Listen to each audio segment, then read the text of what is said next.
श्रोमणी committee के कोल रहा आ, police प्रशासन के कोल रहा आ, उसकी पुछताछ की होएगी, तय तक गया होएगा कि वह बंदे नूं किन्ने भेजिया, कातों भेजिया, उसकी की साजिश सी कि वह पंजाब दे विच जां देश दे विच जिहड़ी अग आ वो लाउणी चाहुंदा सी, क्यों उहने साडे धर्म दे उत्ते हमला कीता, कि उहनूं पैसे दित्ते गए सी।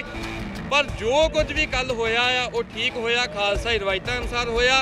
सचखंड श्री दरबार साहिब साडे केंद्रीय स्थान तो दुनिया भर दे विच जिहड़ा मैसेज आ कल गया आ कि कोई भी साडे गुरु दरबार ते हमला करन आउंदा आ ते उहनूं इसे तरह ही मौके दे उत्ते जिहड़ा झटका आ दित्ता जावे।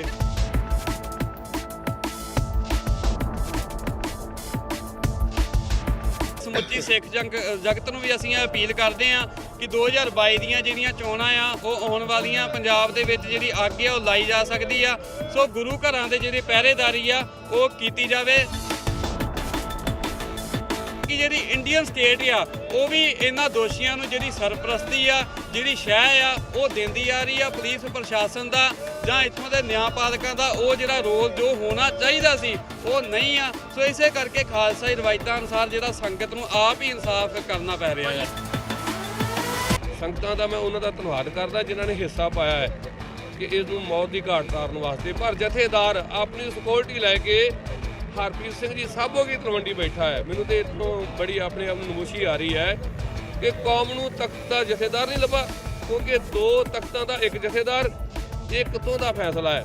ਸੋ ਇਹ ਜਿਹੜੀਆਂ ਬੇਅਦਬੀਆਂ ਆ ਉਹ ਤਾਂ ਹੀ ਬੰਦ ਹੋਣਗੀਆਂ ਜੇਕਰ ਖਾਲਸਾ ਰਵਾਇਤਾਂ ਅਨੁਸਾਰ ਉਹਨਾਂ ਨੂੰ ਮੌਕੇ ਦੇ ਉੱਤੇ ਜਿਹੜੀਆਂ ਸਜ਼ਾਵਾਂ ਆ ਉਹ ਦਿੱਤੀਆਂ ਜਾਣਗੀਆਂ।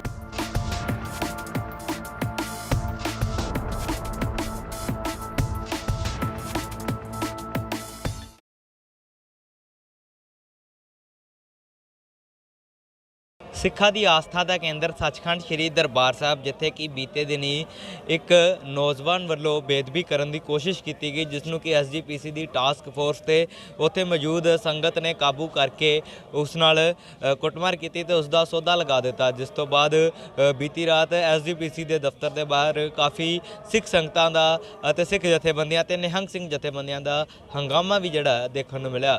ਜਿਸ ਤੋਂ ਬਾਅਦ ਹੁਣ ਅੱਜ ਇੱਕ ਵਾਰ ਫਿਰ ਸਿੱਖ ਜਥੇਬੰਦੀਆਂ ਵੱਲੋਂ ਘਿਓ ਮੰਡੀ ਅਕਾਲੀ ਫੂਲਾ ਸਿੰਘ ਚੌਂਕ ਤੋਂ ਲੈ ਕੇ ਸੱਚਖੰਡ ਸ੍ਰੀ ਦਰਬਾਰ ਸਾਹਿਬ ਤੱਕ ਇੱਕ ਮਾਰਚ ਕੱਢਿਆ ਗਿਆ।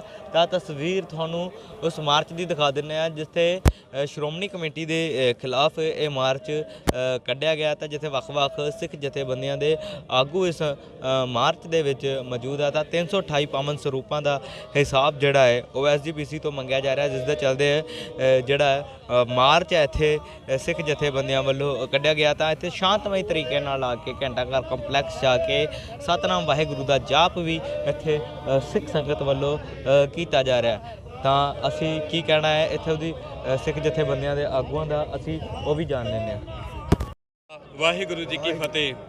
ਸ਼੍ਰੋਮਣੀ ਕਮੇਟੀ ਵੱਲੋਂ ਪਿਛਲੇ ਸਾਲ ਜੋ 328 ਪਾਵਨ ਸਰੂਪਾਂ ਦਾ ਜਿਹੜਾ ਮੁੱਦਾ ਉੱਠਿਆ ਸੀ, ਸ਼੍ਰੋਮਣੀ ਕਮੇਟੀ ਦੀ ਪ੍ਰਿੰਟਿੰਗ ਪ੍ਰੈਸ ਦੇ ਵਿੱਚੋਂ 328 ਪਾਵਨ ਸਰੂਪ ਜਿਹੜੇ ਆ ਉਹ ਗਾਇਬ ਹੋਏ ਸਨ।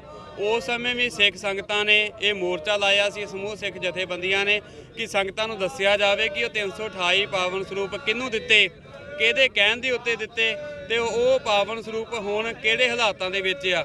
1 ਸਾਲ ਤੋਂ ਵੱਧ ਜਿਹੜਾ ਸਮਾਂ ਆ ਉਹ ਬੀਤ ਚੁੱਕਾ ਹੋਇਆ ਆ, ਪਰ ਅਜੇ ਤੱਕ ਕੌਮ ਨੂੰ, ਪੰਥ ਨੂੰ ਇਹ ਨਹੀਂ ਦੱਸਿਆ ਗਿਆ ਕਿ ਉਹ ਪਾਵਨ ਸਰੂਪ ਕਿੱਥੇ ਆ। ਸੰਗਤ ਦੇ ਵਿੱਚ ਬੜਾ ਵੱਡਾ ਜਿਹੜਾ ਰੋਹ ਆ ਤੇ ਉਹ ਜਿਹੜੇ 16 ਦੋਸ਼ੀ ਆ ਉਹਨਾਂ ਦੇ ਉੱਤੇ ਜਿਹੜਾ ਕਾਨੂੰਨੀ ਕਾਰਵਾਈ ਆ, ਸ਼੍ਰੋਮਣੀ ਕਮੇਟੀ ਦੇ ਪ੍ਰਧਾਨ ਉਸ ਸਮੇਂ ਗੋਬਿੰਦ ਸਿੰਘ ਲੌਂਗੋਵਾਲ ਨੇ ਕਿਹਾ ਸੀ ਕਿ ਅਸੀਂ ਕਰਾਵਾਂਗੇ, ਪਰ ਹਾਲੇ ਤੱਕ ਜਿਹੜੀ ਕਾਨੂੰਨੀ ਕਾਰਵਾਈ ਆ ਉਸ ਦੁਸ਼ਟ ਉੱਤੇ ਨਹੀਂ, ਉਹਨਾਂ ਦੁਸ਼ਟਾਂ ਤੇ ਨਹੀਂ ਕਰਵਾਈ ਗਈ। ਸੋ ਜਿਨ੍ਹਾਂ ਨੇ ਇੰਨਾ ਵੱਡਾ ਕਾਰਾ ਕੀਤਾ, ਸ੍ਰੀ ਗੁਰੂ ਗ੍ਰੰਥ ਸਾਹਿਬ ਜੀ ਮਹਾਰਾਜ ਜੀ ਦੇ ਪਾਵਨ ਸਰੂਪਾਂ ਦੇ ਵਿੱਚ ਜਿਹੜਾ ਘਪਲਾ ਆ ਉਹ ਕੀਤਾ, ਉਹਨਾਂ ਦੇ ਉੱਤੇ ਜਿਹੜੀ ਕਾਨੂੰਨੀ ਕਾਰਵਾਈ ਉਹ ਹੋਣੀ ਚਾਹੀਦੀ ਆ। ਤੇ ਜਿਸ ਸਮੇਂ ਸਿੱਖ ਸੰਗਤਾਂ ਨੇ ਇਹ ਸ਼ਾਂਤਮਈ ਤਰੀਕੇ ਦੇ ਨਾਲ ਮੋਰਚਾ ਲਾਇਆ ਸੀ, ਤਾਂ ਉਸ ਮੋਰਚੇ ਨੂੰ ਤਹਿਸ ਕਰਨ ਦੇ ਵਾਸਤੇ ਸ਼੍ਰੋਮਣੀ ਕਮੇਟੀ ਦੇ ਅਧਿਕਾਰੀਆਂ ਨੇ, ਗੁੰਡੇ ਮੁਲਾਜ਼ਮਾਂ ਨੇ ਸੰਗਤ ਦੇ ਉੱਤੇ ਬੇਤਹਾਸ਼ਾ ਜਿਹੜਾ ਜ਼ੁਲਮ ਆ ਉਹ ਕੀਤਾ। ਕੇਸਾਂ ਕਕਾਰਾਂ ਦੀ ਜਿਹੜੀ ਬੇਅਦਬੀ ਆ ਉਹ ਕੀਤੀ। ਜੇਕਰ ਇੰਨਾ ਕੁਝ ਕਰ ਲਿਆ ਤੇ ਹੁਣ ਹੀ ਉਹ ਪਾਵਨ ਸਰੂਪਾਂ ਦਾ ਹਿਸਾਬ ਦੇ ਦੇਣ, ਪਰ ਜੇਕਰ ਉਹਨਾਂ ਨੇ ਪਾਵਨ ਸਰੂਪਾਂ ਦਾ ਹਿਸਾਬ ਨਾ ਦਿੱਤਾ ਤੇ ਸੰਗਤ ਦਾ ਜਿਹੜਾ ਰੋਹ ਆ ਉਹ ਮੱਠਾ ਨਹੀਂ ਪਵੇਗਾ। ਅਸੀਂ ਆਉਣ ਵਾਲੀਆਂ 2022 ਦੀਆਂ ਚੋਣਾਂ ਦੇ ਵਿੱਚ ਬਾਦਲਾਂ ਨੂੰ ਅਜਿਹਾ ਸਬਕ ਸਿਖਾਵਾਂਗੇ ਕਿ ਇਹਨਾਂ ਦੀਆਂ ਜਿਹੜੀਆਂ ਪੁਸ਼ਤਾਂ ਆ ਉਹ ਯਾਦ ਰੱਖਣਗੀਆਂ। ਸਮੁੱਚੀਆਂ ਸਿੱਖ ਸੰਗਤਾਂ ਨੂੰ ਬਾਦਲ ਦਲ ਦਾ ਬਾਈਕਾਟ ਕਰਨ ਦਾ ਅਸੀਂ ਜਿਹੜਾ ਸੱਦਾ ਆ ਉਹ ਦਿੰਦੇ ਆ। 1 ਮਹੀਨੇ ਦੇ ਵਿੱਚ ਸਾਨੂੰ ਪਾਵਨ ਸਰੂਪਾਂ ਦਾ ਜਿਹੜਾ ਹਿਸਾਬ ਆ ਉਹ ਦਿੱਤਾ ਜਾਣਾ ਚਾਹੀਦਾ ਆ, ਨਹੀਂ ਤਾਂ ਅਸੀਂ ਸਮੁੱਚੀਆਂ ਸਿੱਖ ਜਥੇਬੰਦੀਆਂ ਦੇ ਨਾਲ ਰਲ ਕੇ ਇਹ ਜਿਹੜਾ ਸੰਘਰਸ਼ ਆ ਉਹਨੂੰ ਹੋਰ ਵੀ ਜਿਹੜਾ ਤਿੱਖਾ ਆ ਉਹ ਕਰਾਂਗੇ।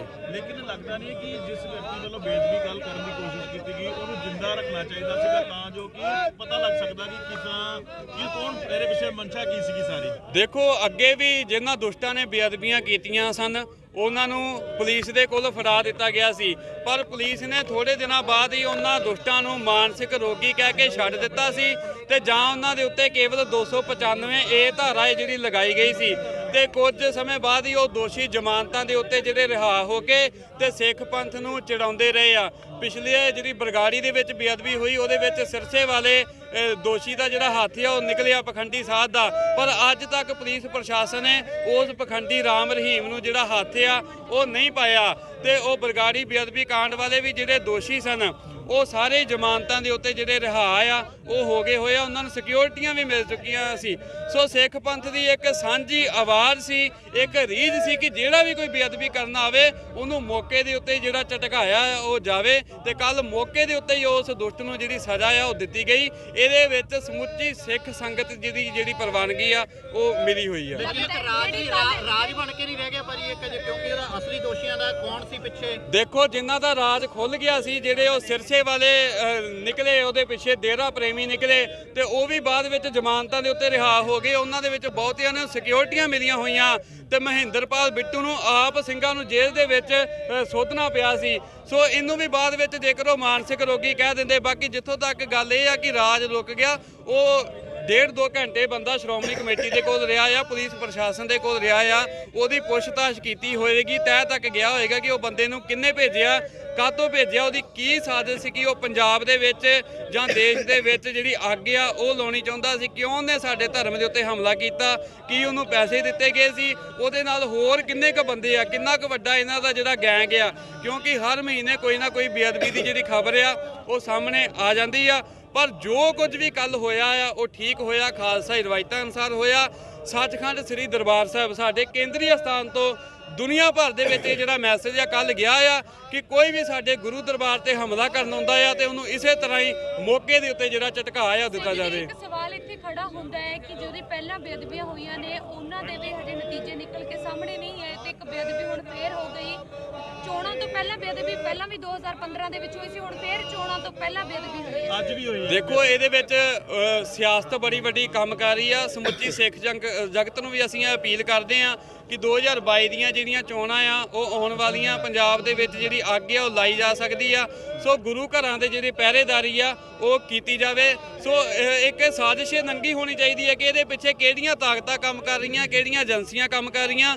ਬਾਕੀ ਜਿਹੜੀ ਇੰਡੀਅਨ ਸਟੇਟ ਆ ਉਹ ਵੀ ਇਹਨਾਂ ਦੋਸ਼ੀਆਂ ਨੂੰ ਜਿਹੜੀ ਸਰਪ੍ਰਸਤੀ ਆ, ਜਿਹੜੀ ਸ਼ਹਿ ਆ ਉਹ ਦਿੰਦੀ ਆ ਰਹੀ ਆ। ਪੁਲਿਸ ਪ੍ਰਸ਼ਾਸਨ ਦਾ ਜਾਂ ਇੱਥੋਂ ਦੇ ਨਿਆਂਪਾਲਕਾਂ ਦਾ ਉਹ ਜਿਹੜਾ ਰੋਲ ਜੋ ਹੋਣਾ ਚਾਹੀਦਾ ਸੀ ਉਹ ਨਹੀਂ ਆ। ਸੋ ਇਸੇ ਕਰਕੇ ਖਾਲਸਾਈ ਰਵਾਇਤਾਂ ਅਨੁਸਾਰ ਜਿਹੜਾ ਸੰਗਤ ਨੂੰ ਆਪ ਹੀ ਇਨਸਾਫ ਕਰਨਾ ਪੈ ਰਿਹਾ ਹੈ। ਲੱਗਦਾ ਹੈ ਜਿਹੜਾ ਸ਼੍ਰੋਮਣੀ ਗੁਰਦੁਆਰਾ ਪ੍ਰਬੰਧਕ ਜਿਹੜੇ ਅੰਦਰ ਐਸਜੀਪੀਸੀ ਆ ਉਹ ਤੁਹਾਨੂੰ ਜਿਹੜੀਆਂ ਗੱਲਾਂ ਉਹਦੇ ਕੋਲ ਪੁੱਛੀਆਂ ਗਈਆਂ ਉਹ ਤੁਹਾਨੂੰ ਅੱਗੇ ਦੱਸਣਗੇ, ਉਹ ਗੱਲਾਂ ਬਾਹਰ ਆਉਣਗੀਆਂ? ਕਿਉਂਕਿ ਜੇ ਦੇਖਿਆ ਸ਼੍ਰੋਮਣੀ ਕਮੇਟੀ ਨੂੰ ਤੇ ਪੁਲਿਸ ਪ੍ਰਸ਼ਾਸਨ ਨੂੰ ਚਾਹੀਦਾ ਆ ਕਿ ਉਹ ਸਾਰੀ ਤਹਿ ਤੱਕ ਜਾਇਆ ਜਾਵੇ, ਸੰਗਤ ਸਾਹਮਣੇ ਉਹ ਗੱਲ ਨੰਗੀ ਕੀਤੀ ਜਾਵੇ ਕਿ ਇਹ ਬੰਦਾ ਕਿੱਥੋਂ ਆਇਆ ਸੀ। ਹਾਲੇ ਸਿਰਫ ਇੰਨਾ ਪਤਾ ਲੱਗਾ ਆ ਕਿ ਉਹ ਕੋਈ ਬੰਦਾ ਪ੍ਰਵਾਸੀ ਸੀ, ਪੰਜਾਬ ਤੋਂ ਬਾਹਰ ਰਹਿਣ ਵਾਲਾ, ਉੱਤਰ ਪ੍ਰਦੇਸ਼ ਦਾ ਉਹ ਬੰਦਾ ਸੀ। ਤੇ ਅੱਜ ਇੱਕ ਹੋਰ ਵੀ ਬੇਅਦਬੀ ਹੋਈ ਆ ਕਪੂਰਥਲੇ ਦੇ ਨੇੜੇ ਨਿਜ਼ਾਮਪੁਰ ਦੇ ਵਿੱਚ, ਉਹਦੇ ਬਾਰੇ ਵੀ ਪਤਾ ਲੱਗਾ ਕਿ ਉਹ ਦਿੱਲੀ ਤੋਂ ਕਿਸੇ ਨੇ ਪੈਸੇ ਦੇ ਕੇ ਉਹਨੂੰ ਇੱਧਰਲੇ ਪਾਸੇ ਤੋਰਿਆ ਸੀ। ਜਿਹੜੀ ਸਿੰਘੂ ਬੇਅਦਬੀ ਹੋਈ ਸੀ ਉੱਥੇ ਵੀ ਉਸ ਬੰਦੇ ਨੂੰ ਜਿਹੜਾ 30,000 ਰੁਪਈਆ ਆ ਉਹ ਦਿੱਤਾ ਗਿਆ ਆ। ਹੁਣ ਇਸ ਬੰਦੇ ਨੂੰ ਕਿਹਨੇ ਭੇਜਿਆ ਆ, ਕਿਹੜੀਆਂ ਤਾਕਤਾਂ ਆ ਇਹਦੇ ਪਿੱਛੇ, RSS ਆ ਜਾਂ ਹੋਰ ਕਈ ਪੰਥ ਵਿਰੋਧੀ ਡੇਰਾ ਆ ਜਾਂ ਕੋਈ ਹੋਰ ਪੰਥ ਵਿਰੋਧੀ ਸੰਸਥਾਵਾਂ ਆ, ਕੋਈ ਏਜੰਸੀਆਂ ਕੰਮ ਕਰ ਰਹੀਆਂ, ਕੋਈ ਗੈਂਗ ਕੰਮ ਕਰ ਰਿਹਾ ਕਿ ਪੰਜਾਬ ਦੇ ਵਿੱਚ ਜਾਂ ਇਸ ਭਾਰਤ ਦੇ ਵਿੱਚ ਜਿਹੜੇ ਦੰਗੇ ਆ ਉਹ ਭੜਕਾ ਦਿੱਤੇ ਜਾਣ, ਮਾਹੌਲ ਦਾ ਖੂਨ ਖਰਾਬਾ ਆ ਉਹ ਹੋ ਜਾਵੇ। ਕਿਉਂਕਿ ਜਦੋਂ ਵੀ ਕਿਸੇ ਸਿੱਖ ਨੂੰ ਪਤਾ ਲੱਗਦਾ ਕਿ ਬੇਅਦਬੀ ਦੀ ਜਿਹੜੀ ਘਟਨਾ ਆ ਉਹ ਵਾਪਰੀ ਆ, ਹਰੇਕ ਸਿੱਖ ਦਾ ਜਿਹੜਾ ਹਿਰਦਾ ਆ ਉਹ ਛਲਨੀ ਹੋ ਜਾਂਦਾ ਆ। ਕੋਈ ਵੀ ਸਿੱਖ ਜਿਹੜਾ ਘਰ ਵਿੱਚ ਨਹੀਂ ਬਹਿ ਸਕਦਾ। ਜਦੋਂ 2015 ਵਿੱਚ ਬਰਗਾੜੀ ਵਿੱਚ ਬੇਅਦਬੀ ਹੋਈ ਤੇ ਤੁਹਾਨੂੰ ਪਤਾ 1 ਮਹੀਨਾ ਜਿਹੜਾ ਪੂਰਾ ਪੰਜਾਬ ਦੇ ਲੋਕ ਸਨ ਉਹ ਸੜਕਾਂ ਦੇ ਉੱਤੇ ਆ ਗਏ ਸਨ। ਸੋ ਇਹ ਜਿਹੜੀਆਂ ਬੇਅਦਬੀਆਂ ਆ ਉਹ ਤਾਂ ਹੀ ਬੰਦ ਹੋਣਗੀਆਂ ਜੇਕਰ ਖਾਲਸਾਈ ਰਵਾਇਤਾਂ ਅਨੁਸਾਰ ਉਹਨਾਂ ਨੂੰ ਮੌਕੇ ਦੇ ਉੱਤੇ ਜਿਹੜੀਆਂ ਸਜ਼ਾਵਾਂ ਆ ਉਹ ਦਿੱਤੀਆਂ ਜਾਣਗੀਆਂ। ਸ਼੍ਰੋਮਣੀ ਕਮੇਟੀ ਨੇ ਕੱਲ ਮੰਨਿਆ ਕਿ ਇੱਕ ਇਸ ਤੋਂ ਪਹਿਲਾਂ ਵੀ ਜਿਹੜੀ ਸੀਗੀ ਜੋ ਬੇਦਬੀ ਜਿਹੜੀ ਸੀ ਹੋਈ ਸੀ, ਗੁਟਕਾ ਸਾਹਿਬ ਜਿਹੜਾ ਸੀਗਾ ਸਰੋਵਰ 'ਚ ਸੁੱਟਿਆ ਗਿਆ ਸੀਗਾ, ਕੀ ਲੱਗਦਾ ਨਹੀਂ ਸੀਗਾ ਇਹ ਸਭ ਕੁਝ ਜਗ ਜ਼ਾਹਰ ਹੋਣਾ ਚਾਹੀਦਾ? ਜੇਕਰ ਕੱਲ ਵੀ ਲਾਈਵ ਨਾ ਚੱਲਦਾ ਤਾਂ ਸ਼ਾਇਦ ਇਹਨੂੰ ਲੁਕਾਉਣ ਦੀ ਕੋਸ਼ਿਸ਼ ਕੀਤੀ ਜਾਂਦੀ। ਬਿਲਕੁਲ ਇਹ ਜਗ ਜ਼ਾਹਰ ਹੋਣਾ ਚਾਹੀਦਾ ਆ, ਕਿਉਂਕਿ ਥੋੜੇ ਦਿਨ ਪਹਿਲਾਂ ਜਿਵੇਂ ਸਰੋਵਰ ਦੇ ਵਿੱਚ ਪਾਵਨ ਗੁਟਕਾ ਸਾਹਿਬ ਸੁੱਟਣ ਦੀ ਕੋਸ਼ਿਸ਼ ਕੀਤੀ ਗਈ, ਇਸ ਤੋਂ ਪਹਿਲਾਂ ਸ੍ਰੀ ਅਕਾਲ ਤਖਤ ਸਾਹਿਬ ਦੇ ਉੱਤੇ ਇੱਕ ਜਿਹੜਾ ਦੋਸ਼ੀ ਸੀ, ਪਾਪੀ ਸੀ, ਉਹਨੇ ਸ੍ਰੀ ਗੁਰੂ ਗ੍ਰੰਥ ਸਾਹਿਬ ਜੀ ਮਹਾਰਾਜ ਜੀ ਦੇ ਪਾਵਨ ਸਰੂਪ ਉੱਤੇ ਜਿਹੜਾ ਤੇਜ਼ਾਬ ਆ, ਕੈਮੀਕਲ ਆ, ਉਹ ਸੁੱਟਿਆ। ਇਸ ਤੋਂ ਪਹਿਲਾਂ ਹੋਰ ਵੀ 2-4 ਸਾਲ ਪਹਿਲਾਂ ਦੀ ਘਟਨਾ ਆ ਕਿ ਇੱਕ ਬੀਬੀ ਉਹ ਸ੍ਰੀ ਗੁਰੂ ਗ੍ਰੰਥ ਸਾਹਿਬ ਜੀ ਦੀ ਮਹਾਰਾਜ ਦੀ ਪਾਲਕੀ ਦੇ ਵਿੱਚ ਉਹ ਬਹਿ ਗਈ ਸੀ। ਪਰ ਜੇਕਰ ਸ਼੍ਰੋਮਣੀ ਕਮੇਟੀ ਨੇ ਜਾਂ ਪੁਲਿਸ ਪ੍ਰਸ਼ਾਸਨ ਨੇ ਉਦੋਂ ਹੀ ਸਖਤ ਐਕਸ਼ਨ ਲਿਆ ਹੁੰਦਾ ਤਾਂ ਸ਼ਾਇਦ ਇਹ ਦਿਨ ਸਾਨੂੰ ਜਿਹੜੇ ਆ ਉਹ ਨਾ ਦੇਖਣੇ ਪੈਂਦੇ। ਅਖੌਤੀ ਪੰਥਕ ਬਾਦਲ ਸਰਕਾਰ ਦੇ ਵੇਲੇ ਵੀ ਇਹ ਜਿਹੜੀਆਂ ਬੇਅਦਬੀਆਂ ਹੋਈਆਂ ਤੇ ਦੋਸ਼ੀਆਂ ਨੂੰ ਵੋਟਾਂ ਦੀ ਖਾਤਰ ਜਿਹੜਾ ਆ ਉਹਨਾਂ ਨੂੰ ਬਚਾ ਲਿਆ ਤੇ ਡੇਰਾ ਸਿਰਸਾ ਦੇ ਉੱਤੇ ਜਿਹੜੀ ਠੋਸ ਕਾਰਵਾਈ ਆ ਉਹ ਨਹੀਂ ਕੀਤੀ ਗਈ। ਸੋ ਦੋਸ਼ੀਆਂ ਨੂੰ ਦਿਨੋਂ ਦਿਨ ਸ਼ਹਿ ਮਿਲਦੀ ਗਈ। ਪੁੱਛੂਗੀ ਕੱਲ ਜਦੋਂ ਬੇਅਦਬੀ ਹੋਈ ਤਾਂ ਉਸ ਤੋਂ ਬਾਅਦ ਸ਼੍ਰੋਮਣੀ ਅਕਾਲੀ ਦਲ ਤੋਂ ਸਰਦਾਰ ਪ੍ਰਕਾਸ਼ ਸਿੰਘ ਬਾਦਲ ਦਾ ਬਿਆਨ ਆਇਆ ਕਿ ਸੈਂਟਰ ਦੀ ਸਰਕਾਰ ਨੂੰ ਅਪੀਲ ਕਰਦੇ ਨੇ ਤੇ ਨਾਲ ਹੀ ਉਹਨਾਂ ਨੇ ਕਿਹਾ ਵੀ ਮੇਰਾ ਹਿਰਦਾ ਬਲੂੰਦੜਿਆ ਗਿਆ ਜਦੋਂ ਇਹ ਮੈਂ ਘਟਨਾ ਸੁਣੀ, ਬਹੁਤ ਮੰਦਭਾਗੀ ਘਟਨਾ ਹੈ ਤੇ ਅਪੀਲ ਕਰਦੇ ਨੇ ਜਿਹੜੇ ਸੁਰੱਖਿਆ ਏਜੰਸੀਆਂ ਨੇ ਉਹਨਾਂ ਨੂੰ ਵੀ, ਸੈਂਟਰ ਦੀ ਸਰਕਾਰ ਨੂੰ ਵੀ ਕਿ ਇਹਦੇ ਪਿੱਛੇ ਦੇ ਰਾਜ਼ ਖੋਲੇ ਜਾਣ ਕਿ ਗੱਲਬਾਤ ਸ਼ੁਰੂ ਕਿੱਥੋਂ ਹੋਈ ਬੇਅਦਬੀ ਦੀ ਅਤੇ ਇਹਦੇ ਪਿੱਛੇ ਕਿਸ ਦਾ ਹੱਥ ਹੈ। ਦੇਖੋ ਰਾਜ ਤਾਂ ਖੁੱਲ੍ਹਣੇ ਚਾਹੀਦੇ ਆ, ਪਰ ਜਦੋਂ ਪ੍ਰਕਾਸ਼ ਸਿੰਘ ਬਾਦਲ ਹੋਣਾ ਦੀ ਆ, ਸੁਖਬੀਰ ਬਾਦਲ ਹੋਣਾ ਦੀ ਆਪਣੀ ਸਰਕਾਰ ਸੀ, 2007 ਤੋਂ ਲੈ ਕੇ 17 ਤੱਕ ਇਹਨਾਂ ਦੀ 10 ਸਾਲ ਸਰਕਾਰ ਰਹੀ, ਉਸ ਸਮੇਂ ਤਾਂ ਇਹਨਾਂ ਨੇ ਜਿਹੜੇ ਰਾਜ ਆ ਉਹ ਖੋਲੇ ਨਹੀਂ। ਜਦੋਂ ਪਤਾ ਲੱਗਾ ਕਿ ਬੇਅਦਬੀਆਂ ਦੇ ਪਿੱਛੇ ਡੇਰਾ ਸਿਰਸਾ ਕੰਮ ਕਰ ਰਿਹਾ ਤੇ ਵੋਟਾਂ ਪਿੱਛੇ ਇਹਨਾਂ ਨੇ ਉੱਥੇ ਹੀ ਜਿਹੜੀ ਸਾਰੀ ਗੱਲਬਾਤ ਸੀ ਉਹ ਠੱਪ ਕਰ ਦਿੱਤੀ। ਰਾਜ ਖੁੱਲ੍ਹਣੇ ਚਾਹੀਦੇ ਆ, ਪਰ ਅਖੌਤੀ ਪੰਥਕ ਬਾਦਲ ਸਰਕਾਰ ਦੇ ਵੇਲੇ ਵੀ ਜਿਹੜੀ ਬੇਅਦਬੀ ਦੇ ਦੋਸ਼ੀਆਂ ਨੂੰ ਜਿਹੜੀ ਸ਼ਹਿ ਆ ਉਹ ਦਿੱਤੀ ਗਈ। ਉਹੀ ਕੁਝ ਕਾਂਗਰਸ ਸਰਕਾਰ, ਪੰਜਾਬ ਸਰਕਾਰ ਜਿਹੜੀ ਮੌਜੂਦਾ ਆ, ਚਾਹੇ ਚੰਨੀ ਦੀ ਹੋਵੇ ਚਾਹੇ ਉਹ ਪਹਿਲਾਂ ਕੈਪਟਨ ਦੀ ਸੀ, ਉਹਦੇ ਵਿੱਚ ਵੀ ਹਾਲਾਤ ਉਹੀ ਰਹੇ। ਗੱਲ ਇਹ ਆ ਕਿ ਇੰਡੀਅਨ ਸਟੇਟ ਇੱਥੋਂ ਦੀਆਂ ਜਿਹੜੀਆਂ ਏਜੰਸੀਆਂ ਆ ਉਹ ਦੋਸ਼ੀਆਂ ਦੀ ਪੁਸ਼ਤ ਪਨਾਹੀ ਕਰਦੀਆਂ ਆ ਰਹੀਆਂ ਆ। ਸੁਖਜਿੰਦਰ ਸਿੰਘ ਸੁਖੀਰਨ ਦਾ ਵਾਅਦਾ ਕਹਿਣਾ ਕਿ 295 ਇਹ ਜਿਹੜਾ ਪਰਚਾ ਆ ਉਹਨੂੰ ਜਿਹੜਾ ਆ ਉਹ ਤੋਂ ਹੈਵੀ ਜਿਹੜੀ ਸਜ਼ਾ ਹੋਣੀ ਚਾਹੀਦੀ ਤਾਂ ਜੋ ਕਿ ਲੋਕਾਂ ਲਈ। ਦੇਖੋ ਸੁਪਰੀਮ ਕੋਰਟ ਨੇ ਵੀ ਇਹ ਗੱਲ ਕਹੀ ਹੋਈ ਆ ਕਿ ਸ੍ਰੀ ਗੁਰੂ ਗ੍ਰੰਥ ਸਾਹਿਬ ਜੀ ਮਹਾਰਾਜ ਸਿੱਖਾਂ ਦੇ ਜਾਗਤ ਜੋਤ ਪ੍ਰਤੱਖ ਸਤਿਗੁਰੂ ਨੇ। ਸੁਪਰੀਮ ਕੋਰਟ ਭਾਰਤ ਦੀ ਇਹ ਮੰਨਦੀ ਆ ਕਿ ਸ੍ਰੀ ਗੁਰੂ ਗ੍ਰੰਥ ਸਾਹਿਬ ਜੀ ਮਹਾਰਾਜ ਸਿੱਖਾਂ ਦੇ ਜਾਗਤ ਜੋਤ ਪ੍ਰਤੱਖ ਸਤਿਗੁਰੂ ਨੇ, ਤੇ ਜੇ ਕੋਈ ਬੇਅਦਬੀ ਕਰਨ ਆਉਂਦਾ ਆ ਉਹਦੇ ਉੱਤੇ ਕਤਲ ਦਾ ਮੁਕੱਦਮਾ ਵੀ ਬਣਦਾ ਆ, ਉਹਨੂੰ ਮੌਕੇ ਦੇ ਉੱਤੇ ਜਿਹੜਾ ਫਾਂਸੀ ਤੇ ਜਿਹੜੀ ਸਜ਼ਾ ਆ ਉਹਨੂੰ ਦਿੱਤੀ ਜਾਣੀ ਚਾਹੀਦੀ ਹੈ। ਉਮਰ ਕੈਦ ਤੋਂ ਵੀ ਵੱਡੀ ਜਿਹੜੀ ਸਜ਼ਾ, ਫਾਂਸੀ ਦੀ ਜਿਹੜੀ ਸਜ਼ਾ ਆ ਉਹਨੂੰ ਦਿੱਤੀ ਜਾਣੀ ਚਾਹੀਦੀ ਹੈ। ਇੱਕ ਸਵਾਲ ਤੁਹਾਨੂੰ ਉਹਨੂੰ ਕਿਸ ਤਰ੍ਹਾਂ ਵੇਖਦੇ ਹੋ? ਲਗਾਤਾਰ 2 ਘਟਨਾਵਾਂ ਜਿਹੜੀਆਂ ਸਾਹਮਣੇ ਵੇਖਣ ਨੂੰ ਮਿਲੀਆਂ। ਵੇਖੋ ਜੀ, ਬੜਾ ਵੱਡਾ ਪ੍ਰਬੰਧ ਆ। ਸੱਚਖੰਡ ਸ੍ਰੀ ਹਰਿਮੰਦਰ ਸਾਹਿਬ ਸਾਰੀਆਂ ਕੌਮਾਂ ਆਣ ਕੇ ਨਮਸਕਾਰ ਕਰਦੀਆਂ ਨੇ। ਇਸ ਪ੍ਰਬੰਧ ਦੇ ਹੇਠ ਜਿਹੜੇ ਦੁਸ਼ਟ ਨੇ ਆਣ ਕੇ ਸੱਚਖੰਡ ਸ੍ਰੀ ਹਰਿਮੰਦਰ ਸਾਹਿਬ, ਕਿਉਂਕਿ ਜਦੋਂ ਬਕਰਮਾ ਕਰੀਦੀਆਂ ਨੇ ਹੋਰ ਬੜੇ ਸਥਾਨ ਆਉਂਦੇ ਨੇ, ਉਹਨੇ ਮੇਨ ਅਸਥਾਨ ਨੂੰ ਕਿਉਂਕਿ ਇਹ ਚੀਜ਼ ਦਾ ਮੁੱਖ ਰੱਖਿਆ ਸੀ ਕਿ ਇੱਥੇ ਜਾ ਕੇ ਮੈਂ ਘਟਨਾ ਕਰਨੀ ਹੈ। ਕੀ ਪਤਾ ਏਜੰਸੀਆਂ ਨੇ ਜਿਹੜੀਆਂ ਇਹ ਬੰਦੇ ਛੱਡੇ ਹੋਏ ਨੇ ਪੰਜਾਬ ਵਿੱਚ ਕਿੰਨੇ ਕੁ ਰੁਪਈਏ ਦੇ ਕੇ ਜਿਹੜਾ ਖਰੀਦਿਆ ਹੋਣਾ ਵਾ ਇਸ ਬੰਦੇ ਨੂੰ, ਤੇ ਫਿਰ ਉਹਨੇ ਆਪਣੇ ਜਾਨ ਦੀ, ਕਿਉਂਕਿ ਉਹਨੂੰ ਮਾਰ ਦਿੱਤਾ ਗਿਆ ਵਾ ਸੰਗਤਾਂ ਵੱਲੋਂ ਦੁਸ਼ਟ ਨੂੰ। ਪਰ ਸ਼੍ਰੋਮਣੀ ਕਮੇਟੀ ਕੋਲ ਇੰਨਾ ਵੱਡਾ ਪ੍ਰਬੰਧ ਆਇਆ ਤੇ ਤਾਂ ਵੀ ਘਟਨਾ ਵਾਪਰ ਗਈ ਹੈ। ਤੇ ਪਿੰਡਾਂ ਵਿੱਚ ਵੀ ਉਹ ਧੰਨ ਗੁਰੂ ਗ੍ਰੰਥ ਸਾਹਿਬ ਜੀ ਨੇ ਜਿਹੜੇ ਹਰਿਮੰਦਰ ਸਾਹਿਬ ਪ੍ਰਕਾਸ਼ਮਾਨ ਨੇ।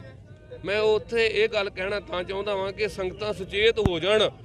ਜਿਹੜੀਆਂ ਤਖਤਾਂ ਤੇ ਕੇਸਗੜ੍ਹ ਸਾਹਿਬ ਤੇ ਘਟਨਾ ਵਾਪਰੀ, ਉਸ ਤੋਂ ਬਾਅਦ ਅੱਜ ਸੱਚਖੰਡ ਸ੍ਰੀ ਹਰਿਮੰਦਰ ਸਾਹਿਬ ਦੇ ਵਿੱਚ ਘਟਨਾ ਵਾਪਰੀ, ਇਹ ਤੋਂ 4 ਦਿਨ ਪਹਿਲਾਂ ਇੱਕ ਗੁਟਕਾ ਸਾਹਿਬ ਕੇ ਦੁਸ਼ਟ ਨੇ ਸਰੋਵਰ ਵਿੱਚ ਸੁੱਟ ਦਿੱਤਾ ਗਿਆ। ਉਹ ਦੁਸ਼ਟ ਨੂੰ ਫੜ ਕੇ ਪੁਲਿਸ ਦੇ ਹਵਾਲੇ ਕਰ ਦਿੱਤਾ ਗਿਆ। ਉਹਨੇ ਸੋਚਿਆ ਕਿ ਜੇ ਪੁਲਿਸ ਦੇ ਹਵਾਲੇ ਕਰ ਦਿੰਦੇ ਤਾਂ ਬੜੀ ਵਧੀਆ ਗੱਲ ਹੈ, ਕਿਉਂਕਿ ਉਹਨੂੰ ਨਹੀਂ ਸੀ ਪਤਾ ਕਿ ਮੈਨੂੰ ਮੌਤ ਦੇ ਘਾਟ ਤਾਰ ਦੇਣਾ ਹੈ। ਸੰਗਤਾਂ ਦਾ ਮੈਂ ਉਹਨਾਂ ਦਾ ਧੰਨਵਾਦ ਕਰਦਾ ਜਿਨ੍ਹਾਂ ਨੇ ਹਿੱਸਾ ਪਾਇਆ ਹੈ ਕਿ ਇਸ ਨੂੰ ਮੌਤ ਦੀ ਘਾਟ ਤਾਰਨ ਵਾਸਤੇ। ਪਰ ਜਥੇਦਾਰ ਆਪਣੀ ਸਿਕਿਉਰਿਟੀ ਲੈ ਕੇ ਹਰਪ੍ਰੀਤ ਸਿੰਘ ਜੀ ਸਾਬੋ ਕੀ ਤਲਵੰਡੀ ਬੈਠਾ ਹੈ। ਮੈਨੂੰ ਤੇ ਇੱਥੋਂ ਬੜੀ ਆਪਣੇ ਆਪ ਨੂੰ ਨਮੋਸ਼ੀ ਆ ਰਹੀ ਹੈ ਕਿ ਕੌਮ ਨੂੰ ਤਖਤ ਦਾ ਜਥੇਦਾਰ ਨਹੀਂ ਲੱਭਾ, ਕਿਉਂਕਿ 2 ਤਖਤਾਂ ਦਾ ਇੱਕ ਜਥੇਦਾਰ, ਇਹ ਕਿੱਥੋਂ ਦਾ ਫੈਸਲਾ ਹੈ। ਨਾ ਕੋਈ ਸੰਪਰਦਾ ਬੋਲ ਰਹੀ ਆ। ਨਿਹੰਗ ਸਿੰਘ ਬੜੀਆਂ ਸੰਪਰਦਾਵਾਂ ਨੇ ਸਾਡੀਆਂ ਸਤਿਕਾਰਯੋਗ, ਦਮਦਮੀ ਟਕਸਾਲਾਂ ਨੇ, ਬਹੁਤ ਜ਼ਿਆਦੀਆਂ ਸੰਪਰਦਾਵਾਂ ਜਿਹੜੀਆਂ ਪੰਜਾਬ ਦੇ ਵਿੱਚ ਸਿੱਖੀ ਦਾ ਪ੍ਰਚਾਰ ਕਰ ਰਹੀਆਂ ਨੇ। ਉਹ ਇੱਧਰ ਕਿਉਂ ਨਹੀਂ ਧਿਆਨ ਦੇ ਰਹੀਆਂ ਕਿ ਇੱਥੇ ਅਸੀਂ ਚੰਗਾ ਕੌਮ ਨੂੰ ਜਥੇਦਾਰ ਦਈਏ ਜਿਹਦੇ ਨਾਲ ਸਿੱਖ ਕੌਮ ਦਾ ਭਲਾ ਹੋ ਜਾਵੇ। ਜਥੇਦਾਰ ਆਪਣੇ ਬਚਾਅ ਵਾਸਤੇ ਸਾਬੋ ਕੀ ਤਲਵੰਡੀ ਬੜੀ ਸਿਕਿਉਰਿਟੀ ਲਾ ਕੇ ਬੈਠਾ ਹੋਇਆ ਹੈ ਤੇ ਗੁਰੂ ਘਰਾਂ ਵਿੱਚ ਸਿਕਿਉਰਿਟੀ ਕੋਈ ਨਹੀਂ ਆ। ਤੇ ਮੈਂ ਸਿੱਖ ਕੌਮ ਨੂੰ ਬੇਨਤੀ ਕਰਦਾ ਵਾਂ, ਆਓ ਜੇਕਰ ਮੁੱਖ ਮੰਤਰੀ ਜਿਹੜਾ ਲਾ ਦਿੱਤਾ ਗਿਆ ਵਾ ਥੋੜੇ ਦਿਨ ਪਹਿਲਾਂ, ਜਿਹਨੂੰ ਕੈਪਟਨ ਕਿਹਾ ਜਾਂਦਾ ਹੈ ਅਮਰਿੰਦਰ ਸਿੰਘ, ਉਹਦੀ ਕੈਪਟਨ ਮੰਤਰੀਆਂ ਨੇ ਲਾਇਆ, MLA ਨੇ ਲਾਇਆ ਵਾ ਮਤਾ ਪਾ ਕੇ, ਤੇ ਕੀ ਸਿੱਖ ਕੌਮ ਇਹੋ ਜਿਹੇ ਜਥੇਦਾਰਾਂ ਨੂੰ ਨਹੀਂ ਲਾ ਸਕਦੀ? ਲਾ ਸਕਦੀ ਆ, ਪਰ ਸਿੱਖ ਕੌਮ ਇਕੱਠੀ ਹੋ ਗਈ ਤਾਂ ਵਾ। ਇਹ ਜਿਹੜੀਆਂ ਘਟਨਾ ਤਾਂ ਰੁਕਣੀਆਂ ਨੇ, ਚੰਗੇ ਜਥੇਦਾਰ ਆਉਣ, ਚੰਗੇ ਫੈਸਲੇ ਲੈਣਗੇ ਤਾਂ। 2 ਸਾਲ ਹੋ ਗਏ ਨੇ ਜਥੇਦਾਰ ਬਣਿਆ ਨੂੰ, ਅਜੇ ਤੱਕ ਕੋਈ ਵੀ ਚੰਗਾ ਫੈਸਲਾ ਲਿਆ ਹੋਵੇ ਤੇ ਮੈਨੂੰ ਨੀਵੇਂ ਥਾਂ ਬਿਠਾ ਲਿਓ। ਜੇ ਫੈਸਲਾ ਨਹੀਂ ਲਿਆ ਤੇ ਇਹਨੂੰ ਇਥੋਂ ਲਾਇਆ ਜਾਵੇ। ਲੇਕਿਨ ਹੁਣ ਅੱਜ ਸੁਖਜਿੰਦਰ ਸਿੰਘ ਸੁਖੀ ਰੰਧਾਵਾ ਵੱਲੋਂ ਕਿਹਾ ਗਿਆ ਕਿ 295A ਦਾ ਜਿਹੜਾ ਮਾਮਲਾ ਦਰਜ ਕੀਤਾ ਗਿਆ, ਇਹ ਤੋਂ ਸਖਤ ਕਾਰਵਾਈ ਜਿਹੜੀ ਆ ਹੋਣੀ ਚਾਹੀਦੀ ਤਾਂ ਜੋ ਕਿ ਲੋਕਾਂ ਲਈ ਇੱਕ ਸੇਧ ਬਣ ਸਕੇ। ਕੀ ਲੱਗਦਾ ਹੈ ਕਿ ਹੁਣ ਚੋਣਾਂ ਨਜ਼ਦੀਕ ਆ ਰਹੀਆਂ ਨੇ ਤੇ ਜਿਹੜੇ ਹੁਣ ਸਿਆਸਤਦਾਨ ਆ ਉਹ ਤੇ ਜਿਹੜੀ ਇੱਕ ਆਪਣੀ ਸਿਆਸਤ ਜ਼ਰੂਰ ਪਖਾਣਗੇ? 295 ਦੀ ਗੱਲ ਕੀਤੀ ਅਸੀਂ ਸੁਖੀ ਰੰਧਾਵੇ ਨੂੰ ਮਿਲ ਕੇ, ਪਤਾ ਨਹੀਂ ਤ੍ਰਿਪਤ ਬਾਜਵਾ ਹਿਜਾਬ ਦਾ ਜਿਹੜਾ ਉਪ ਮੁੱਖ ਮੰਤਰੀ, ਉਪ ਮੁੱਖ ਮੰਤਰੀ ਨੂੰ ਉਹਨੂੰ ਮਿਲੇ। ਉਹ ਕਹਿੰਦਾ ਕਿ 2 ਸਾਲ ਜਿਹੜੀ ਆ ਉਹ ਰਿਪੋਰਟ ਚਿੱਠੀ ਜਿਹੜੀ ਆ ਕੈਪਟਨ ਦੱਬ ਕੇ ਰੱਖ ਛੱਡਿਆ, ਕੱਢੀ ਨਹੀਂ, ਯਾਨੀ ਕਿ ਸੈਂਟਰ ਸਰਕਾਰ ਨੂੰ ਜਿਹਨਾਂ ਨੂੰ ਕੱਢਣੀ ਸੀ। ਹੁਣ ਅਸੀਂ ਕੱਢੀ ਹੈ ਜੀ, ਕੋਈ ਵੋਟਾਂ ਆਈਆਂ ਵਾ ਵੋਟਾਂ ਲੈਣ ਦੀ ਖਾਤਰ। ਹੁਣ ਇੱਕ ਬੰਦੇ ਦਾ ਕਤਲ ਕਰ ਦੇਣਾ 302 ਲੱਗ ਜਾਂਦੀ ਆ, ਉਮਰ ਕੈਦ ਵੀ ਹੋ ਜਾਂਦੀ ਆ। ਪਰ ਜਿਹੜਾ ਸ੍ਰੀ ਗੁਰੂ ਗ੍ਰੰਥ ਸਾਹਿਬ ਦਾ ਨਰਾਦਰ ਕਰਦਾ ਵਾ ਉਹਨੂੰ ਕੋਈ ਉਮਰ ਕੈਦ ਨਹੀਂ, ਉਹਨੂੰ ਕੋਈ ਸਜ਼ਾ ਨਹੀਂ, 2-3 ਦਿਨਾਂ ਬਾਅਦ ਜ਼ਮਾਨਤ ਹੋ ਜਾਂਦੀ ਆ। ਜਦੋਂ ਅਕਾਲੀ ਦਲ ਸਰਕਾਰ ਸੀ, 10 ਸਾਲ ਰਾਜ ਕੀਤਾ ਉਹਨਾਂ ਨੇ, ਉਦੋਂ ਇਹਨਾਂ ਨੇ ਕੋਈ ਵੀ ਸ਼੍ਰੋਮਣੀ ਕਮੇਟੀ ਨੇ ਇਸ ਜਿਹੜੀ ਧਾਰਾ ਦੀ ਸੋਧ ਨਹੀਂ ਕਰਾਈ, ਜਿਹਦੇ ਕਰਕੇ ਘਟਨਾ ਵਾਪਰ ਰਹੀਆਂ ਨੇ। ਇਹਨਾਂ ਨੂੰ ਪਛਾਣ ਹਟ ਜਾਣਾ ਚਾਹੀਦਾ ਇਸ ਅਹੁਦਿਆਂ ਤੋਂ, ਕਿਉਂਕਿ ਘਟਨਾ ਇੱਕ ਨਹੀਂ, ਜਿਹੜੀ 328 ਪਾਵਨ ਸਰੂਪਾਂ ਦਾ ਅਸੀਂ ਹਿਸਾਬ ਲੈਣ ਆਏ ਆ। ਇਹ ਸਾਡੀ ਕੋਈ ਰਿਪੋਰਟ ਬਣੀ ਨਹੀਂ ਆ, ਇਹ ਜਥੇਦਾਰ ਵੱਲੋਂ ਬਣੀ ਆ। ਜਾਂ ਅਸੀਂ ਝੂਠ ਬੋਲਦੇ ਆ ਤਾਂ ਅਸੀਂ ਇਹ ਗੱਲ ਕਹੀ ਆ ਸੰਗਤਾਂ ਨੂੰ ਕਿ ਜਾਂ ਸੱਚਖੰਡ ਸ੍ਰੀ ਹਰਿਮੰਦਰ ਸਾਹਿਬ ਕੜਾਹ ਪ੍ਰਸ਼ਾਦੀ ਦੇ ਕਰਾ ਕੇ ਅਰਦਾਸ ਕਰਕੇ ਅਸੀਂ ਬਹਿ ਜਾਂਦੇ ਆ। ਜੇ ਅਸੀਂ ਗਲਤ ਹੋਵਾਂਗੇ ਤੇ ਅਸੀਂ ਜਥੇਬੰਦੀਆਂ ਛੱਡ ਦੇਵਾਂਗੇ, ਤੇ ਜੇਕਰ ਇਹ ਗਲਤ ਹੋਏ ਇਹਨਾਂ ਦੀ ਰਿਪੋਰਟ ਦੇ ਮੁਤਾਬਕ ਤੇ ਇਹ ਜਥੇਦਾਰੀਆਂ ਤੇ ਅਹੁਦੇਦਾਰੀਆਂ ਛੱਡ ਦੇਣਾ। ਕੀ ਲੱਗਦਾ ਹੈ ਕਿ ਇਹ ਇਸ਼ੂ ਤਾਂ ਰੇਜ਼ ਹੋ ਪਾਇਆ ਕਿਉਂਕਿ ਲਾਈਵ ਚੱਲ ਰਿਹਾ ਸੀਗਾ? ਅਗਰ ਲਾਈਵ ਨਾ ਚੱਲਦਾ ਹੁੰਦਾ ਤਾਂ ਇਹਨੂੰ ਦਬਾਉਣ ਹਾਂਜੀ, ਕਿਉਂਕਿ ਕੱਲੀ ਇੱਥੇ ਘਟਨਾ ਜਿਹੜੀ ਪਿੰਡਾਂ ਵਿੱਚ ਘਟਨਾ ਵੀ ਹੁੰਦੀਆਂ ਵਾ, ਉਹਨੂੰ ਵੀ ਸ਼੍ਰੋਮਣੀ ਕਮੇਟੀ ਦੇ ਮੈਂਬਰਾਂ ਵੱਲੋਂ ਦਬਾਇਆ ਜਾਂਦਾ ਵਾ। ਇਹ ਖੁਦ ਸਾਡੇ ਨਾਲ ਹੁੰਦੀ ਆ। ਇਹ ਦਬਾਈ ਤਾਂ ਜਾਣੀ ਸੀ, ਇਹ ਦਬਾਈ ਇਹ ਵੀ ਜਾਣੀ ਸੀ, ਕਿਉਂਕਿ ਦਬਾਈ ਜਾਣੀ ਸੀ ਜੇ ਲਾਈਵ ਪ੍ਰੋਗਰਾਮ ਨਾ ਸੰਗਤਾਂ ਤੱਕ, ਜਦੋਂ ਸੰਗਤਾਂ ਸੋਦਰ ਸੁਣ ਰਹੀਆਂ ਸਨ, ਉਸੇ ਵੇਲੇ ਇੱਕ ਦੂਜੇ ਨੇ ਸਾਨੂੰ ਪਤਾ ਨਹੀਂ ਕਿੰਨੇ ਕੁ ਫੋਨ ਆਏ ਆ ਕਿ ਭਾਈ ਸਾਹਿਬ ਜੀ ਉੱਥੇ ਪਹੁੰਚੋ, ਅਸੀਂ ਉਸ ਵੇਲੇ ਤੁਰੰਤ ਪਹੁੰਚ ਗਏ ਆ। ਅਸੀਂ ਬੇਨਤੀ ਸੇ ਕੌਮ ਨੂੰ ਕਰਦੇ ਆ ਕਿ ਏਡੇ ਵੱਡੇ ਪ੍ਰਬੰਧ ਦੇ ਵਿੱਚ ਇਹ ਕੰਮ ਹੋ ਗਿਆ ਵਾ, ਤੇ ਸੰਗਤ ਜੀ ਪਿੰਡਾਂ ਦੇ ਵਿੱਚ ਪ੍ਰਬੰਧ ਕੋਈ ਨਹੀਂ, ਤਗੜੇ ਹੋ ਕੇ ਪ੍ਰਬੰਧ ਸੰਭਾਲੀਏ, ਚੰਗੇ ਰਹਿ ਜਾਓ। ਜਦੋਂ 328 ਸਰੂਪਾਂ ਦਾ ਮਾਮਲਾ ਸਾਹਮਣੇ ਆਇਆ ਸੀਗਾ, ਉਦੋਂ ਤੁਹਾਨੂੰ ਵੀ ਬੜੀਆਂ ਡਾਂਗਾ ਫਿਰੀਆਂ ਸੀਗੀਆਂ, ਐਸਜੀਪੀਸੀ ਨੇ ਰੱਜ ਕੇ ਜਿਹੜਾ ਸੀਗਾ ਸਿੰਘਾਂ ਨੂੰ ਕੁੱਟਿਆ ਸੀਗਾ। ਕੀ ਕਾਰਨ ਸਮਝਦੇ ਹੋ ਕਿ ਲੱਗਦਾ ਹੈ ਕਿ ਉਹ ਜਿਹੜਾ ਸਮਾਂ ਸੀਗਾ ਜਾਂ ਆ ਜਿਹੜਾ ਸਮਾਂ ਦੋਨਾਂ 'ਚ ਕੀ ਤੁਸੀਂ ਵੱਖਰਾ ਦੇਖਦੇ ਪਏ ਹੋ? ਜਿਹੜਾ ਤੁਹਾਡੇ ਤੇ ਤਸ਼ੱਦਦ ਢਾਇਆ ਗਿਆ ਤੇ ਉਹ ਜਿਸ ਵਿਅਕਤੀ ਵੱਲੋਂ ਜਿਹੜਾ ਪਾਪੀ ਸੀਗਾ ਉਹਦੇ ਤਸ਼ੱਦਦ ਢਾਇਆ ਗਿਆ ਸੀ। ਦੇਖੋ ਜੀ, ਜਿਹਨੇ ਗੁਰਦੁਆਰਾ ਸਾਹਿਬ ਸੁੱਟਿਆ ਵਾ ਸਰੋਵਰ 'ਚ, ਉਹਦੇ ਇੱਕ ਚਪੇੜ ਵੀ ਨਹੀਂ ਮਾਰੀ ਜੀ ਇਹਨਾਂ ਨੇ। ਆਹ ਤੇ ਸੰਗਤਾਂ ਦੇ ਦਾ ਆ ਗਿਆ ਵਾ, ਤੇ ਸੰਗਤਾਂ ਨੇ ਇਹਨੂੰ ਮੌਤ ਦੇ ਘਾਟ ਉਤਾਰ ਦਿੱਤਾ ਵਾ। ਤੇ ਜਿਸ ਦਿਨ ਇਹਨਾਂ ਨੇ ਸਾਡੇ ਤੇ ਤਸ਼ੱਦਦ ਕੀਤਾ ਸੀਆਂ, ਇਹਨਾਂ ਨੇ ਨਾ ਵੇਖਿਆ ਕਿ ਬਾਣੀ ਵਾਲੇ ਆ, ਇਹਨਾਂ ਨੇ ਸਾਨੂੰ 2-3 ਘੰਟੇ ਕਿਡਨੈਪ ਕਰ ਛੱਡਿਆ ਜੀ। ਹਾਂਜੀ, ਇਹ ਰੱਜ ਕੇ ਕੁੱਟਿਆ ਇਹਨਾਂ ਨੇ, ਮੰਤ ਨਰੈਣੂ ਵਾਲਾ ਕੰਮ ਕੇ ਲੋਕ ਕਰਕੇ ਦਿਖਾਇਆ ਜੀ। ਬੱਚੇ ਬੀਬੀਆਂ ਕਿਸੇ ਦਾ ਲਿਹਾਜ਼ ਨਹੀਂ ਕੀਤਾ ਜੀ। ਸ਼ਾਂਤਮਈ ਤਰੀਕੇ ਨਾਲ ਮੰਗ ਰਹੇ ਸਾਂ, ਜਿਹੜੇ ਸ਼ਾਂਤਮਈ ਤਰੀਕੇ ਦੇ ਨਾਲ ਇਹਨਾਂ ਕੋਲੋਂ ਅਸੀਂ ਹਿਸਾਬ ਨਹੀਂ ਮੰਗ ਰਹੇ, ਅਸੀਂ ਉਹਨਾਂ ਬੰਦਿਆਂ ਦੇ ਫੌਜਦਾਰੀ ਪਰਚੇ ਦਰਜ ਕਰਾਉਣ ਵਾਸਤੇ ਮੰਗ ਕਰ ਰਹੇ ਜਿਨ੍ਹਾਂ ਤੇ ਇਹਨਾਂ ਨੇ ਹੀ ਅਖਬਾਰ ਵਿੱਚ ਬਿਆਨ ਤੇ ਮੀਡੀਆ ਰਾਹੀਂ, ਫਿਰ ਕੱਲਾ ਸਾਨੂੰ ਨਹੀਂ ਮੀਡੀਆ ਵਾਲਿਆਂ ਨਾਲ ਵੀ ਇਹਨਾਂ ਨੇ ਬਹੁਤ ਜ਼ਿਆਦਾ ਬਦਤਮੀਜ਼ੀ, ਮੋਬਾਈਲ ਖੋਏ ਗਏ, ਕੈਮਰੇ ਖੋਏ ਗਏ, ਦੂਜੇ ਮੁੜ ਕੇ ਬਾਅਦ ਦੇ ਵਿੱਚ ਇਹਨਾਂ ਬਣਾ ਕੇ ਫਿਰ ਕੈਮਰੇ ਦਿੱਤੇ ਗਏ, ਕਿਉਂਕਿ ਵੀਡੀਓ ਜਿਹੜੀਆਂ ਬਣ ਚੁੱਕੀਆਂ ਸਨ ਸਾਨੂੰ ਕੁੱਟਦਿਆਂ ਦੀਆਂ, ਉਹਨਾਂ ਨੂੰ ਪਤਾ ਕਿ ਜੇ ਜਨਤਕ ਹੋ ਗਈਆਂ ਤੇ ਇਹਨਾਂ ਨੇ ਪ੍ਰੂਫ ਇਹਨਾਂ ਦੇ ਹੱਥ ਆ ਜਾਣੇ ਆ ਤੇ ਕੋਰਟ ਰਾਹੀਂ ਧੂਣਗੇ। ਇਸ ਕਰਕੇ ਮੇਰੀ ਸੰਗਤ ਨੂੰ ਬੇਨਤੀ ਹੈ, ਸੰਗਤ ਜੀ ਹੁਣ ਇਹ ਮੱਕੇ ਤੋਂ ਗਾੜੀ ਝਾੜ ਜੇ, ਹੁਣ ਹੀ ਸੁਚੇਤ ਹੋ ਜਾਈਏ, ਹੁਣ ਹੀ ਇਕੱਠੇ ਹੋ ਜਾਈਏ। ਵੱਖਰੇ ਜਥੇਬੰਦੀਆਂ ਤੁਰੀਆਂ ਨੇ ਜਿਹਦੇ ਕਰਕੇ ਇਹ ਕੰਮ ਹੋ ਰਿਹਾ। ਜੇ ਇੱਕ ਪਲੇਟਫਾਰਮ ਤੇ ਆਪਾਂ ਹੋ ਜਾਵਾਂਗੇ ਆ। ਸਿੰਘ ਜੀ, ਇੱਥੇ ਮੈਂ ਤੁਹਾਨੂੰ ਰੋਕਣਾ ਚਾਹੂੰਗੀ। ਸਰਦਾਰ ਪ੍ਰਕਾਸ਼ ਸਿੰਘ ਬਾਦਲ ਨੇ ਰਾਤ ਪੋਸਟ ਪਾਈ, ਅਪੀਲ ਕੀਤੀ ਇਸ ਕੇਂਦਰ ਦੀ ਸਰਕਾਰ ਨੂੰ ਅਤੇ ਸੁਰੱਖਿਆ ਏਜੰਸੀਆਂ ਨੂੰ ਵੀਡੀਓ ਪਾ ਕੇ ਦੱਸਿਆ ਹੈ ਕਿ ਤੁਸੀਂ ਇਹਨਾਂ ਦੇ ਉੱਤੇ ਜਾਣਕਾਰੀ ਹਾਸਲ ਕਰੋ ਕਿ ਸਾਰਾ ਕੰਮ ਸ਼ੁਰੂ ਹੁੰਦਾ ਕਿੱਥੋਂ ਹੈ। ਲੱਗਦਾ ਹੈ ਤੁਹਾਨੂੰ ਉਹਨਾਂ ਦੀ ਗੱਲ ਸੈਂਟਰ ਦੀ ਸਰਕਾਰ ਮੰਨ ਕੇ ਸ਼ੁਰੂਆਤ ਕਰੇਗੀ? ਵੇਖੋ ਜੀ, ਬਾਦਲ ਨੂੰ ਇਹ ਨਹੀਂ ਪਾਈ ਕਿ ਜਿਹੜੇ ਮੈਂ ਬਗਰਾੜੀ ਦੇ ਵਿੱਚ ਸ਼ਰੇਆਮ ਮੇਰੀ ਸਰਕਾਰ ਦੇ ਮੇਰੇ ਟਾਈਮ ਤੇ ਗੋਲੀ ਚਲਾ ਕੇ ਕਈ 2 ਸਿੰਘ ਸ਼ਹੀਦ ਕਰ ਦਿੱਤੇ ਆ। ਉਹ ਬਾਦਲ ਨੇ ਕਿਉਂ ਨਹੀਂ ਪਾਈ ਕਿ ਮੈਂ ਆਪ ਖੁਦ ਇਹ ਕੰਮ ਕਰਾਇਆ? ਕਬੂਲੇ ਹਾਂ ਕਬੂਲ, ਕਿਉਂਕਿ ਏਜੰਸੀਆਂ ਕੀ ਆ ਜਿਹੜਾ ਆਪਣਾ ਕੰਵਰ ਵਿਜੇ ਪ੍ਰਤਾਪ ਸਿੰਘ ਜੀ ਐਡਾ ਤਗੜਾ ਅਹੁਦਾ ਛੱਡ ਕੇ ਆਇਆ। ਕਿਉਂ ਛੱਡ ਕੇ ਆਇਆ ਵਾ? ਗੰਦੇ ਸਿਸਟਮ ਦੇ ਕਰਕੇ ਆਇਆ ਵਾ ਕਿ ਸਾਰਾ ਕੰਮ ਤੇ ਇਹਨਾਂ ਨੇ ਕਰਵਾਇਆ। ਜਿਹੜੇ ਨੌਜਵਾਨ ਸ਼ਹੀਦ ਕਰ ਦਿੱਤੇ ਉੱਥੇ ਬਗਰਾੜੀ ਦੇ ਵਿੱਚ, ਜਿਹੜਾ ਇਨਸਾਫ ਮੋਰਚਾ ਫਿਰ ਉੱਤੇ ਲੱਗਾ ਵਾ। ਕਿਉਂ ਲੱਗਾ ਵਾ? ਕਿ ਇਨਸਾਫ ਹੀ ਮੰਗ ਰਹੇ ਅਸੀਂ। ਤੇ ਬਾਦਲ ਨੂੰ ਅੱਜ ਕਿਉਂ ਜਿੱਤੇ ਆ ਗਿਆ? ਹਰਿਮੰਦਰ ਸਾਹਿਬ ਦੀ ਘਟਨਾ ਵਾਪਰੀ, ਵੋਟਾਂ 'ਚ ਹੋਈਆਂ ਵਾ ਤੇ ਬਾਦਲ ਇਹ ਕਵੇ ਕੋਣਾ ਵੀਡੀਓ ਆਈ ਸੀ ਕਿ ਜੇਕਰ ਅਸੀਂ ਗੁਰੂ ਗ੍ਰੰਥ ਸਾਹਿਬ ਦਾ ਨਰਾਦਰ ਕਰਾਇਆ ਸਾਡਾ ਰਵੇ ਕੁਝ ਨਾ, ਤੇ ਜਿਹੜਾ ਸਾਡੇ ਤੇ ਨਾਂ ਲਾ ਰਿਹਾ ਜਾਂ ਉਹਨਾਂ ਦਾ ਰਵੇ ਕੁਝ ਨਾ। ਤੇ ਇਹ ਕਿਉਂ ਨਾ ਹੈ? ਸਿਮਰਤ ਬਾਦਲ ਨੇ ਇਹ ਗੱਲ ਕਿਉਂ ਨਹੀਂ ਕਹੀ? ਤੇ ਸੁਖਬੀਰ ਬਾਦਲ ਨੇ ਇਹ ਗੱਲ ਕਿਉਂ ਨਹੀਂ ਕਹੀ ਕਿ ਜਿਹੜਾ ਅਸੀਂ ਬਗਰਾੜੀ ਦੇ ਵਿੱਚ ਗੋਲੀ ਚਲਾਈ ਆ ਉਹ ਕਿਉਂ ਨਹੀਂ ਗੱਲ ਕਹੀ? ਬਰਗਾੜੀ ਦੀ ਤੇ ਅਕਾਲੀ ਦਲ ਦੇ ਨਾਲ ਤਾਰ ਤੁਸੀਂ ਕਹਿ ਰਹੇ ਕਿ ਜੁੜਦੀ ਹੋਈ ਨਜ਼ਰ ਆਏ, ਤੇ ਇਸ ਘਟਨਾ ਦੀ ਕਿਹਨਾਂ ਸਮਝਦੇ ਤਾਰ ਜੁੜਦੀ ਹੋਈ ਨਜ਼ਰ ਆਊਗੀ? ਇਹ ਜੀ ਵੇਖੋ, ਸਭ ਕੁਝ ਇਹੋ ਕਰਾ ਲੈਂਦੇ ਆ, ਵੋਟਾਂ ਆਈਆਂ ਵਾ, ਇਹ ਇਹਨਾਂ ਨੂੰ ਸਾਰਾ ਹੀ ਪਤਾ ਹੁੰਦਾ ਜੀ। ਇਹ ਵੋਟਾਂ ਤੋਂ ਪਹਿਲਾਂ ਕਿਉਂ ਹੁੰਦਾ ਸਿੰਘ ਜੀ? ਕਿਉਂਕਿ 2015 ਦਾ ਵੇਲਾ ਸੀ, ਉਦੋਂ ਬਰਗਾੜੀ ਕਾਂਡ ਹੋ ਗਿਆ, ਹੁਣ ਫੇਰ ਹੋ ਗਿਆ। ਵੋਟਾਂ ਦਾ ਵੇਲਾ ਬਹੁਤ ਨਜ਼ਦੀਕ ਹੈਗਾ, ਚੋਣ ਜ਼ਾਬਤਾ ਲੱਗਣ ਵਾਲਾ ਹੈ ਕਿ ਇਹਨਾਂ ਨੇ ਹੋਰ ਤੇ ਕੋਈ ਦੇਣਾ ਨਹੀਂ ਜੀ ਜਨਤਾ ਨੂੰ ਜੀ। ਜਨਤਾ ਦਰ ਕੇ ਭਟਕਦੀ ਫਿਰਦੀ ਆ ਜੀ। ਤੇ ਇਹ ਮੁੱਦਿਆਂ ਦੇ ਜਿੱਦਾਂ ਹੁਣ ਪ੍ਰਸ਼ਾਸਨ ਨੇ ਕਹਿ ਦੇਣਾ ਜੀ ਤੁਹਾਡੇ ਕਰਕੇ ਸਾਰਾ ਪ੍ਰਸ਼ਾਸਨ ਇੱਧਰ ਲੱਗਾ ਹੋਇਆ ਵਾ, ਅਸੀਂ ਉਦਾਂ ਉਹਦੀ ਤਹਿ ਤੱਕ ਜਾਣਾ, ਅਸੀਂ ਬਹਾਨੇ ਹੁੰਦੇ ਆ। ਤੇ ਇਹ ਪੰਜਾਬ ਸਰਕਾਰ ਜਿਹੜੀ ਪਹਿਲਾਂ ਰਹਿ ਕੇ ਗਈ ਉਹਨੇ ਵੀ ਕੁਝ ਨਹੀਂ ਕੀਤਾ, ਜਿਹੜੀ ਹੁਣ ਕਰ ਰਹੀ ਆ ਉਹਨੇ ਵੀ ਨਹੀਂ ਕੁਝ ਕੀਤਾ। ਤੇ ਗਾਂ ਮੇਰੇ ਹਿਸਾਬ ਨਾਲ ਪੰਜਾਬ ਦਾ ਜਿਹੜਾ ਦਿਨੋਂ ਦਿਨ ਮਾਹੌਲ ਖਰਾਬ ਹੀ ਹੋ ਰਿਹਾ, ਸੁਧਰ ਨਹੀਂ ਰਿਹਾ। ਮੇਰੀ ਬੇਨਤੀ ਆ ਸਿੱਖ ਸੰਗਤਾਂ ਨੂੰ, ਸੰਗਤ ਜੀ ਸੁਚੇਤ ਹੋ, ਪੜ੍ਹੇ ਲਿਖੇ ਜੇ। ਇਹਨਾਂ ਦੀਆਂ ਕੁਰਸੀਆਂ ਦੇ ਜਦੋਂ ਤੇ ਅਸੀਂ ਕਹਿੰਦੇ ਆ ਫਲਾਣੇ ਥਾਂ ਨਰਾਦਰ ਹੋਇਆ, ਉਦੋਂ ਤੁਰਦਾ ਕੋਈ ਨਹੀਂ। ਤੇ ਜਦੋਂ ਕਿਤੇ ਬਾਦਲ ਦੀ ਰੈਲੀ ਹੋਵੇ ਤੇ ਨੀਲੀਆਂ ਪੱਗਾਂ ਬੰਨ੍ਹ ਕੇ ਤੇ ਸ਼੍ਰੋਮਣੀ ਕਮੇਟੀ ਦੇ ਮੁਲਾਜ਼ਮ ਬਹੁਤੇ ਇਹਨਾਂ ਦੇ ਰੈਲੀਆਂ ਤੇ ਤੁਰੇ ਫਿਰਦੇ ਆ। ਲੰਗਰ ਵੀ ਗੁਰੂ ਘਰੋਂ ਜਾਂਦਾ ਇਹਨਾਂ ਦੀਆਂ ਰੈਲੀਆਂ ਤੇ, ਮੈਂ ਕੋਲੋਂ ਨਹੀਂ ਕਹਿ ਰਿਹਾ ਇਹ, ਤਾਂ ਕਰਕੇ ਇਹ ਘਟਨਾ ਵਾਪਰੀ ਆ।